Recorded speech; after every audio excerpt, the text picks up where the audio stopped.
¿Qué tal, amigos y amigas de Apple? ¿Habéis visto que tengo una mano mágica que atrae los billetes de 20 euros? ¿No queréis saber cómo se consigue este efecto especial con iMovie? Pues venga, vamos a verlo sin dilación. Quedaréis sorprendidos por lo fácil que es.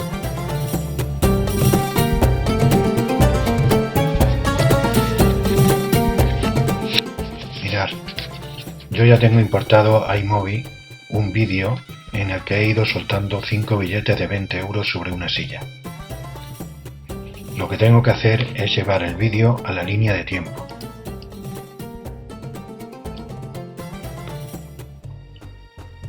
Una vez aquí, y después de seleccionar el vídeo para que se nos activen las herramientas de mejora de vídeo y audio, pinchamos en el icono de velocidad.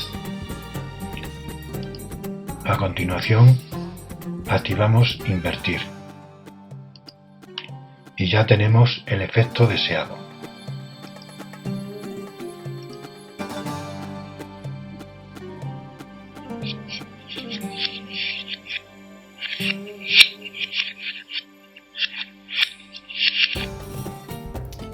Habéis visto qué fácil es conseguir este efecto en iMovie.